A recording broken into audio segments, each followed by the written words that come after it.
Welcome to the Dan Casper Show podcast, your chance to catch the full show anytime, anywhere. If you missed it live on the radio, no worries. We've got you covered with all the sports talk, opinions, interviews, and conversations from the show. From the Packers to the Brewers to the biggest stories in sports and around Wisconsin, it's all right here. This is the Dan Casper Show podcast. All right, here we go. The fourth quarter, the final hour coming your way on this Monday morning of April 13th.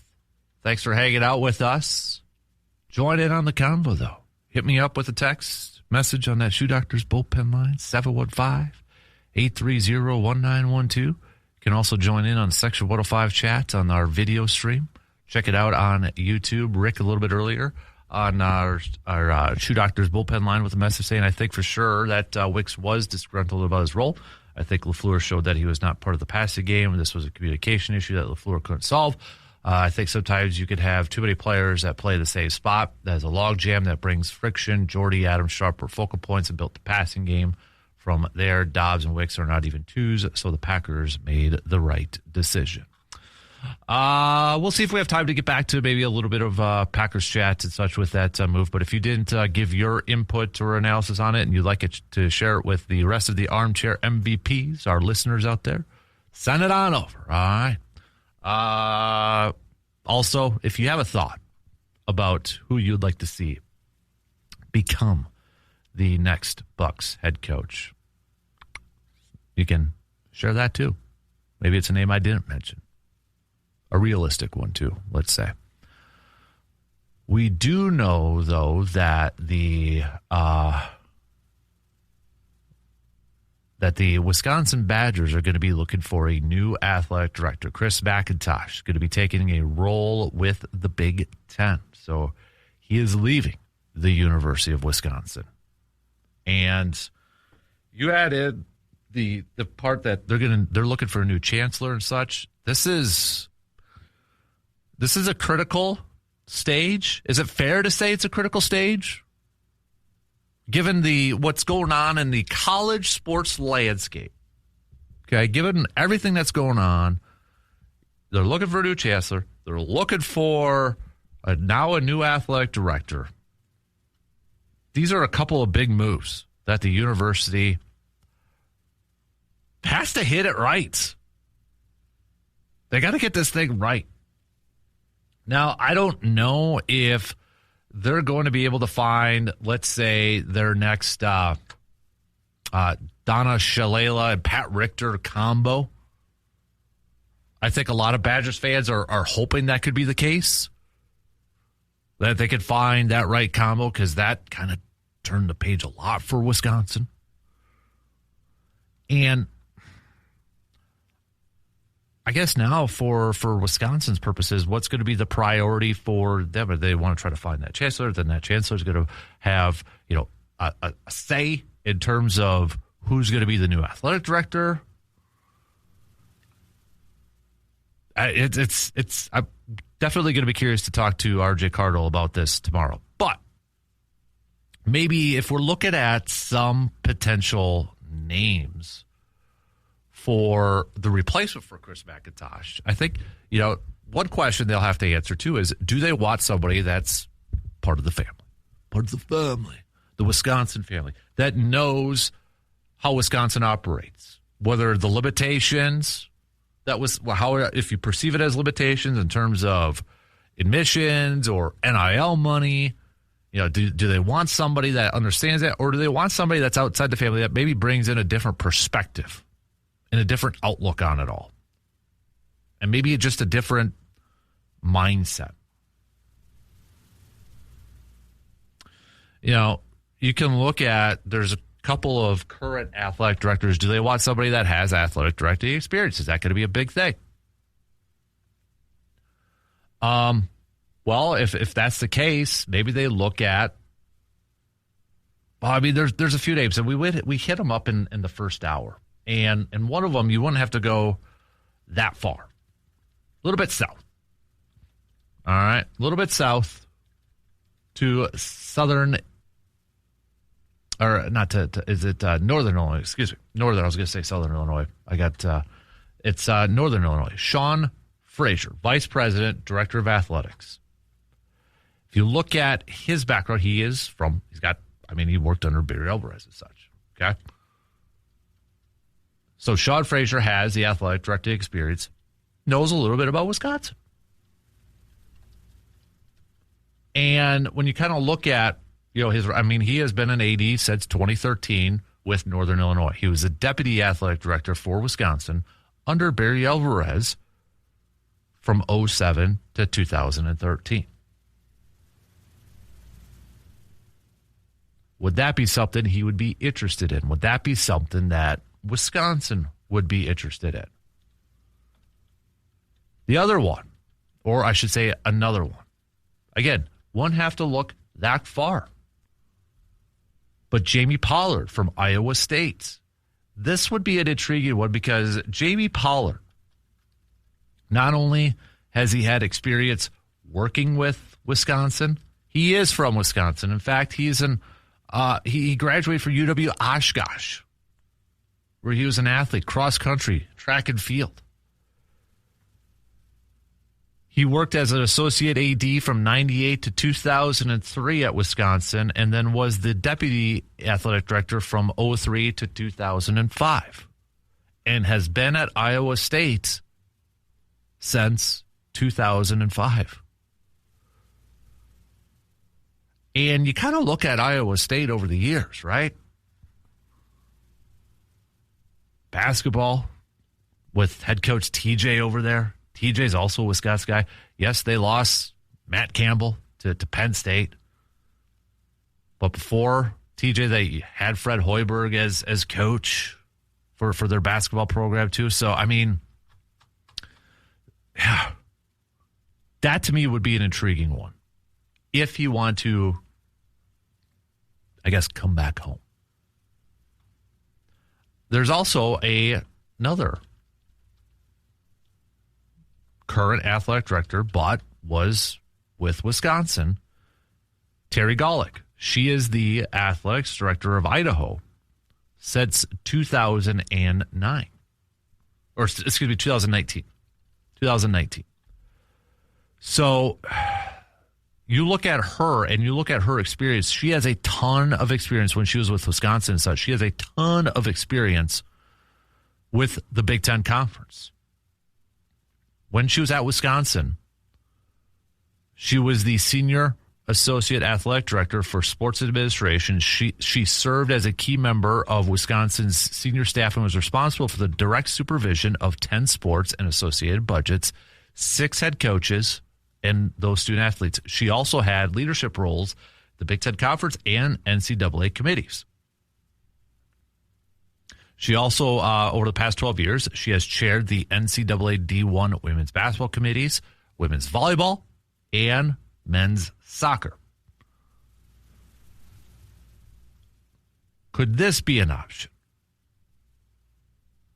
Again, she worked under Barry Alvarez. She's got all this experience in the Big Ten and with Wisconsin. Got a little bit of experience at Idaho as an athletic director. It's possible. Another one that I'm kind of intrigued with, I'm really kind of intrigued with is you go to Notre Dame, and this is an individual again that has Wisconsin ties, Wisconsin experience. And I just kind of want to bring up the background here a little bit, okay? And if, by the way, if you've got anybody that you think that would be, if you got a name out there that you'd like to throw out as somebody that maybe I haven't mentioned and such, please do, all right? Please send it on over. Because you could probably, it's not to make a joke out of the thing, but it's kind of like the Kevin Bacon game, where you could probably, it's the 7 degrees of Kevin Bacon where everything ties back to it. There's probably a lot of people out there that are connected to Wisconsin in some fashion, some way. That's what could be a potential new athletic director for Wisconsin. But and there's a lot of good ones out there. To me, yeah. But Mario Morris is where I was going to go here. So Mario Morris right now is at Notre Dame as the executive deputy athletics director. Okay. Now, he's a little bit different than the other names that we mentioned. The other names that we mentioned, they have got straight up athletic director experience, whereas Mario serves as the executive deputy athletic director. He is responsible for the department's core business and revenue generation functions, including strategic financial planning, business operations, media rights, apparel, fan engagement, corporate relations, business innovation, ticketing, marketing, hospitality, contracts, information, technology, data analysts, athletic equipment, facilities, and events. He's got a financial background. When he was at Wisconsin, he held a variety of financial management roles at Wisconsin. He was the CFO. He had primary oversight of Wisconsin's $150 million financial and operations budget. He was responsible for guiding the athletics business office. And he helped lead Wisconsin's efforts to create a first-of-its-kind multi-year partnership between the school's athletic department and Legends to streamline initiatives across general ticketing, premium seating, and annual fundraising, marketing, and business intelligence capabilities. So with the whole NIL thing and all this, I wonder if this would be really attractive to Wisconsin to bring in somebody that not only has worked with Wisconsin in terms of the finance department, but given the current landscape that we all know is currently with what's going on with college sports, is this something that would be more attractive than maybe a straight-up athletic director? Where, and I don't want to downplay it. I don't mean to downplay it, but, straight-up athletic director where, you think about athletic director, you think about, like, sports background and all that sort of stuff. Remember, Pat Richter was also in the business world, too. Barry Alvarez, former coach, right? And then athletic director.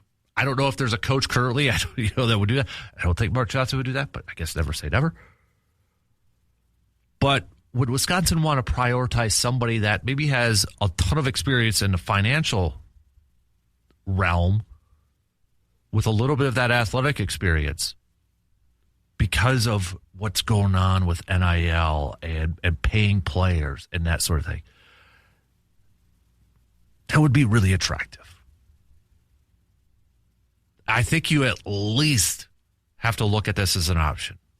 You have to at least talk to a guy like Mario Morris. And you still have to, I'd still want them to talk to a Sean Frazier, a Jamie Pollard, a Terry Golick. And there's going to be other names out there too. I'm just really curious to see which direction do they go with the athletic directing experience, or do they go with somebody that, hey, they're really smart in finances. NIL is a big thing right now. We know we can't compete with certain colleges and certain sports in terms of paying players and such. Could this help us out? I don't know.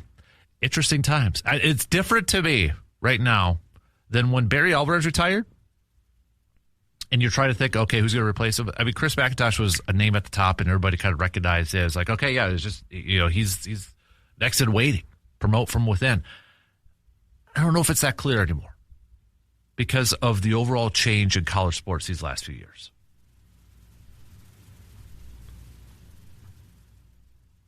All right, we got to take a quick break. Let's talk some Brewers. All right, Brewers getting swept now on a 5-game losing streak. We'll also get the latest from Christian Yelich's hamstring injury. How concerned are the Brewers about that? We'll hit that up and more coming up after these quick words. As the fields come back to life, it's time for spring sports in the Chippewa Valley. Whether you're stepping up to the plate or hitting the track or maybe getting back on the field, make sure that your body is ready to perform. At Chippewa Valley Orthopedics and Sports Medicine, their team specializes in keeping athletes of all ages healthy, strong, and in the game. From injury prevention to expert care and recovery, they've got you covered every step of the season. Don't let pain keep you on the sidelines. Get back in the game with confidence. Chippewa Valley Orthopedics and Sports Medicine, helping you move better, play stronger, and staying in the game. Not a great weekend for the Brewers, of course, and that has been a very popular pick for our VFW Post 305 best and worst of the weekend, for our worst of the weekend. But the Brew Crew falling in each game against the Nationals, getting swept by the Nationals. I don't think a lot of people had that on their bingo card for that to happen this weekend. So, and you look at it, two things really jump out to me with this sweep by the Nationals. One, errors. Brewers and their errors, I mean, they were one of the best in Major League Baseball through the first dozen games of the season, first 12 games of this season. And you look at this series against the Nationals, 6 errors. They had 1 error in the first 12 games. That was the best in Major League Baseball, fewest in Major League Baseball. Last 3 games, 6 errors. Yikes. That doesn't take a genius to realize that is bad. That's really bad. Whether it's Gary Sanchez like spiking a throw to the first base, literally in the first base, or just some other side. It was not a great defensive weekend for the Brewers. And that's being pretty polite with the whole thing. But if we go back to Friday night's loss, I know we probably want to just kind of remember or forget about this game or this series and such, but you go back to Friday night's game, and they get themselves into a 2-0 hole after the first inning. And I'm probably like a lot of you say, no big deal. They've done that how many times this year? Going up against this pitching staff of the Nationals, Brewers will get back to it. And they did. They scored 3 in the bottom of the first and took the lead. And then Nationals tied it up in the 7th. Like, okay, whatever. It's still feeling good. You got McGill going there in the top of the 9th. It's tied to kind of, give them a chance in the bottom to walk it up. That blew up in their face. 4 runs in the 9th. It was not a good outing for Trevor McGill. Can't even record anything. 2 hits, 4 earned runs. And it was going to be a Chad Patrick start, but the Brewers opted to go with a little bit of the opener. Aaron Ashby went 2 1/3, gave up 3 hits, 2 earned runs, did strike out 4. And Chad Patrick came in, 3 innings, 3 hits, 1 walk. It's just the offense, though, for the Brewers. Outside of those 3 runs, they were quiet. 4 hits. 4 total hits in that game. A home run from Bowers to score the 3 runs in the first inning. Contreras was the only other person to get a hit. Or I should say he wasn't the only other person. Bowers got 2 hits. Contreras got a hit and Terang got a hit. That was it. Nothing after that. Yeah, Mitchell had a walk. Perkins had a walk. Bowers had a walk on there too. But, so it's like, okay, a little bit down. You're kind of hoping that this was going to be a series that the Brewers offense could bounce back from the last 2 games against the Red Sox. Didn't do it in game 1, but they're going to do it in game 2, right? Jacob Mizorowski, bobblehead night. They've been talking about this at length. The energy's going to be high. They're wearing their uniforms all for crying out loud all weekend. The Wisco uniforms, right? Wrong. 3 errors from the Brewers in this game. 3. Sanchez had 2 of them. Fielding, throwing 1. Terang had an error. It was ugly. And 2 hits. 2 total hits for the Brewers in this game. The only run came from Contreras' home run in the bottom of the 9th. Think about that. Contreras' home run in the bottom of the 9th. Otherwise, if he doesn't, you're talking about Ortiz being the only player with a hit in that game. And they were able to get 6 walks and such, but still, going up against this pitching staff that wasn't supposed to be that great. I mean, we went through the numbers. They were towards the bottom of the league in a lot of categories. Was it supposed to happen? There's no way they're going to get swept, though, right? Not on Sunday. Brandon Woodruff's on the mound. Right? They're not going to get swept by the Nationals. They're going to get the W in this game. Nope. They lose that one, too. Although they tried to keep coming back into that thing. They jumped out to a lead, thanks to Terang's solo shot in the bottom of the third. But then the Nationals retake the lead, putting up 2. But then Jake Bowers hits a solo shot to tie it up. And then Terang hits another solo shot in the bottom of the 5th to take a 3-2 lead. And then the top of the 7th, Nationals able to put up 4 runs. Zerpa gets charged with 4. So it's like, not going to be the day. They're down. But what happens then in the bottom of the 7th? Gary Sanchez hits a 3-run shot to tie it up. It's like, okay, there's no way the Brewers are losing this game now. Nope. Followed up by giving up 2 more runs at the top of the 8th, and Nationals go on to win 8-6. 2 more errors for the Brewers in this game. Bowers, fielding error. Mitchell with a bobble, too. Woodruff, dude was pitching good. And he was pitching really efficient. He went 6 innings, and he only had 70 pitches. And I know I'm not the only one saying, did they take him out a little too early? I mean, 70 pitches, 6 innings. I get it. It's hindsight's 20/20 because you're like, oh, but you're giving the ball to Uribe. You wouldn't expect him to give up 2 earned runs in 2/3 of an inning. I wouldn't have had Zerpa giving up 4 earned runs in 2/3 of an inning. So you'd think by giving the ball to your bullpen, they'd be able to handle that, but no. So it's like, okay, why? Why take him up? Well, Pat Murphy addressed it after the game.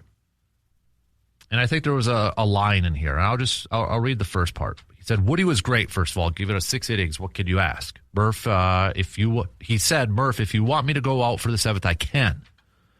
But we had all of our relievers healthy. Why would we do that to the kid? Even though his pitch count was low, he hadn't been 7-ups in how many years? So it was like, that's good. You've done your work. He said, I'm about out of gas. So Brandon Woodruff apparently did say he's about out of gas. Knowing that part of it now, okay, I get the move of going to the bullpen. Because if he does it, and then Brandon Woodruff all of a sudden, like, blows the lead. You know what we're doing today then? Why did he go to the pen? Why didn't he give it to the bullpen? That's what we would be saying.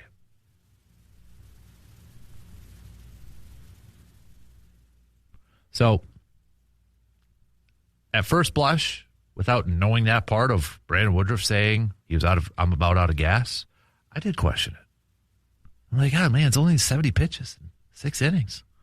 He's good right now. You need this win to avoid the sweep. Do you keep going with the hot hand? All right, I get it now.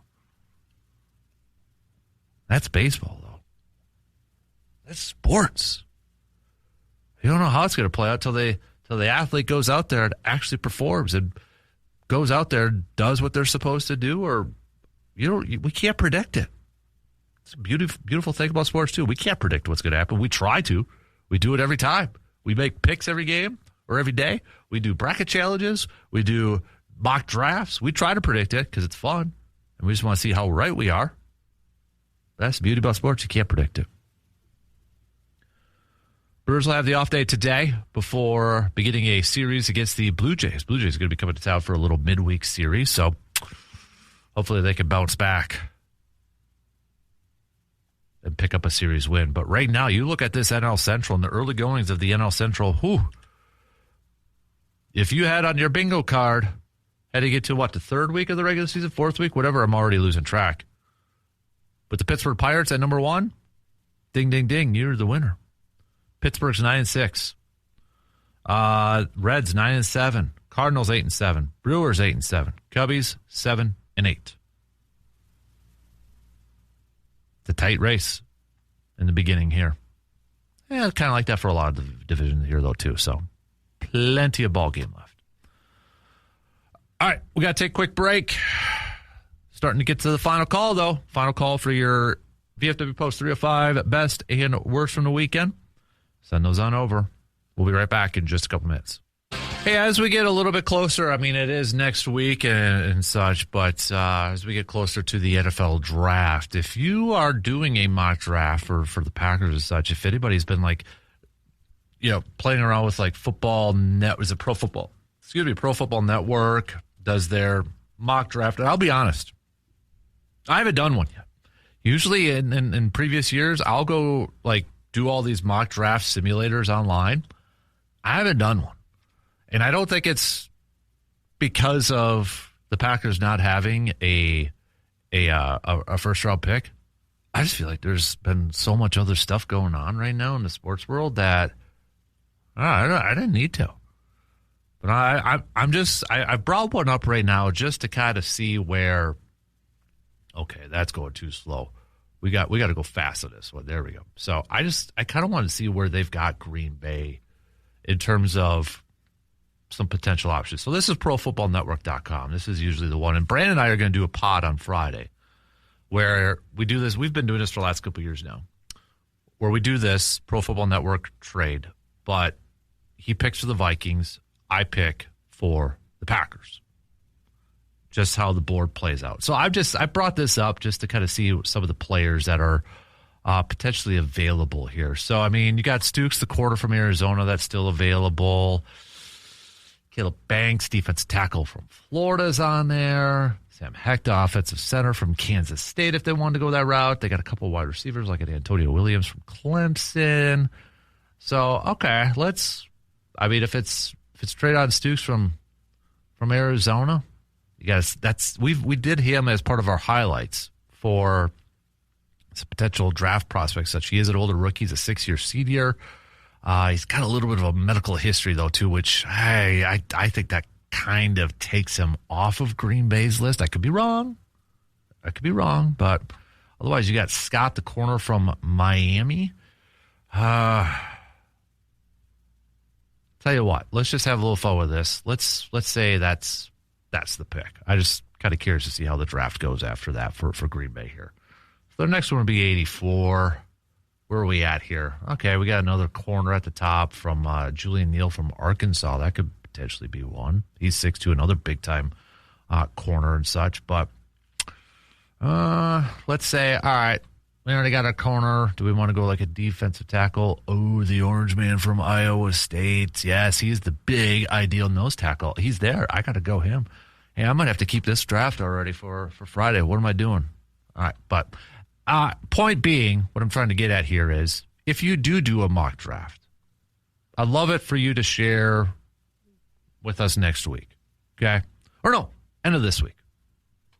Get it to me by Friday, okay? Give it to me by Friday for your favorite team. It doesn't have to be Packers. If you do one for your favorite team, if you are a Lions fan, if you are a Bears fan, Vikings, or if you are Packers, you're Cowboys, Eagles, I don't care. If you do a mock draft, I would love it if you could share it with us so I could include it on our podcast on Friday. Man Cave Pod Mail. Just email it to me. mancavepodmail@gmail.com. Even if you've never done one before, seriously, go to ProFootballNetwork.com. You don't have to make picks for every team. You can select your team.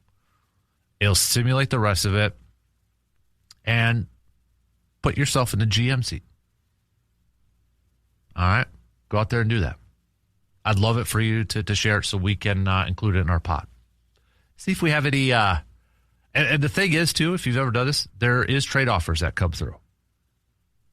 And you can accept them or you can reject them. Or you can make a trade yourself. You can propose a trade if you'd like. So that's your homework assignment for this week. I want to collect these and put them up on our Man Cave Pod episode that'll drop at the end of this week. So we know the Bucs season is in the books, but hey, playoffs, NBA season. Maybe you're a Timberwolves fan. I'm jumping on the Timberwolves bandwagon. I don't mind the Timberwolves. I don't really have a rivalry with them like I do for, the Vikings and such. So Timberwolves are the 6th seed. Let's get you the standings here, how it's all shaped up. Let's start off with the Western Conference. OKC is your top team, 64 wins, 18 losses. San Antonio is your 2 seed. Denver's your 3. The Lakers are your 4. Houston's your 5. Minnesota's your 6. Phoenix, 7. Portland, 8. Clippers, 9. Trailblazers make it in as the 10th seed. So what does that mean? Well, we got the play-in matchups first, right? So in the West, that's going to be between the Suns and the Trailblazers, the Clippers, and the Warriors. So on the Thunder will play the 8 seed, whoever that's going to be. The loser of the 10-9, they're out.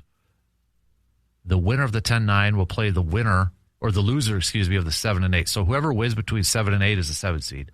And then the winner of the 9-10 will play the loser of the 7 and 8, and that winner will be the 8th seed. So we don't know who the OKC Thunder will play. We don't know who the Denver are going to play yet. But we do know it's going to be Nuggets versus Timberwolves in a 3-6 matchup. It'll be Lakers versus Rockets in a 4-5 matchup. First games tomorrow, Suns, Trailblazers.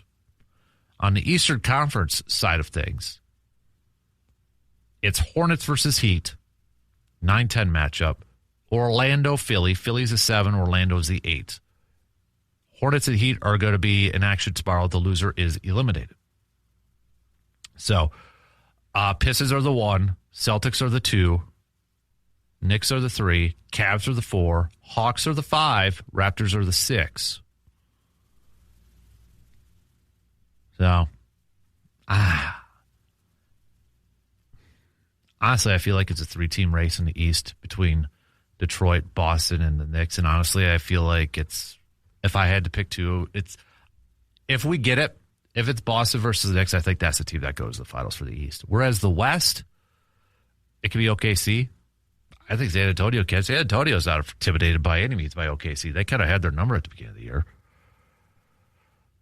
Denver, they've got the pedigree. Lakers, they've got the experience too. Heck, Minnesota's a 6. I think they could be a dangerous team. But no, we'll see how it goes. But if I had to hitch my wagon, I'll pick one team from each side. I'll go with the T-Wolves on the West, and I'll go with the Magic on the East. So that's where I'm at. All right, we'll take a quick break and we'll take a quick break and we'll start to wrap things up here this morning. We'll do some picks. Not a whole lot to pick in that, but got to keep the tradition up, right? And then final thoughts on the Masters, too, from yesterday. So, all right, final break. We'll be back in just a couple minutes. All right, let's wrap up this nonsense with some picks here. Let's start off with the NHL world, where we've got the Red Wings taking on the Lightning of Tampa Bay. I'll go Tampa Bay. Let's go with the Rangers and the Florida Panthers. Give me the Rangers. Carolina taking on Philly. Oh, Carolina. Stars, Maple Leafs. Give me the Stars. Minnesota taking on St. Louis. I'll go Minnesota. San Jose and Nashville. I'm going to go with the Preds. Buffalo, Chicago. Give me Buffalo. Colorado and Edmonton. I'll go Edmonton. Kings, Kraken. Get to Kraken. Winnipeg and Vegas. I'll go Vegas. So, got a few baseball games on the docket for today. How about Houston taking on the Mariners of Seattle? I'll go with Seattle. We've got the Diamondbacks visiting Baltimore. I'm going to go Arizona. Chicago versus Philadelphia. The Cubs, I should say, versus Philadelphia. I'm going to go with the Phillies. Washington taking on Pittsburgh. Paul Skeens is on the mound. We need Washington to do to the Pittsburgh Pirates what they did to the Brewers here. But Paul Skeens on the mound, that's going to be tough. I'm going to go Pittsburgh. Let's go with Angels and Yankees. Yankees bounce back from their weekend of being swept, and they pick up a win against the Angels. Miami versus Atlanta. I'll go with the Braves. Boston at the Twinnies. Garrett Grochette's on the mound. I'm going to go with the Red Sox. We've got Cleveland taking on St. Louis. I'll go with Cleveland. Rangers and the Athletics. I'm going to go with the Athletics. And the Mets taking on the Dodgers. I am going to go with the Dodgers tonight. So those are your picks as we start to wrap up things this morning. Yesterday, Rory goes back-to-back, wins the Masters, back-to-back years, 12 under par, beats Scotty Scheffler by 1. I'm curious to, last year when Rory won it, and then we saw kind of how it performed at the end. It was like, did he just have this big sigh of relief? He got the career Grand Slam and maybe lose a little bit of focus. Okay, now he's got this. Now you look at major winners. I don't think he's going to catch Tiger. He's not going to catch Jack. But could he potentially go on a run here where he gets up into the top 3? Because when we look at the list right now, we know it's Jack. We know it's Tiger. Walter Hagen has 11. Ben Hogan has 9. Gary Player has 9. Tom Watson has 8. There's a list of 7 that includes, or a list that have 7 include Arnold Palmer, Sam Snead, and Bobby Jones. Then you got Rory, who's got 6. He's tied with Phil and Nick Faldo. But can Rory get up to, he's 5 away from Walter Hagen to tie Walter Hagen for 11th most, or for 11, and tied for 3rd most. I just wonder, with him winning the Masters again this year, I think he's going to be a little bit different for the rest of the major season, because I think last year he just kind of went through the emotions, kind of just like it was such a monkey off his back, and maybe kind of let the guard down a little bit. It took so much out of him. You take that pressure off. Now you focus on this year. I wouldn't be surprised if Rory wins a few more majors and gets to those double digits. I think right now he's you look at some of the other guys out here. Brooks Koepka's got 5, but you haven't really heard about him a whole lot lately. Scheffler, I think, definitely never discount Scotty Scheffler. He's at 4. Between Rory and Scheffler, this might be a topic for another day. Who do you think is going to finish with the most majors between Rory and Scotty Scheffler? Rory's got 6. Scotty Scheffler's got 4. He's about to turn 30 this year, though, so a little bit younger. All right, that's going to do it for us, though. Shot clock's going to cut me off. What a crazy weekend is what it was. What's going to happen today that we're going to talk about tomorrow? Got to be prepared, right? Well, we will preview Brewers versus Blue Jays for sure tomorrow. It is a Grind My Gears Tuesday tomorrow. So think about that for a little bit. What's grinding your gears? And email me your mock drafts for your favorite teams, whether it's Packers, Vikings, Lions, Bears, Eagles, Cowboys. I don't care. I want to include it on our draft podcast, Man Cave podcast, coming up at the end of this week. So, but for tomorrow, get me your Toyson Ford Grind My Gears Tuesdays. What's grinding your gears? Have a good rest.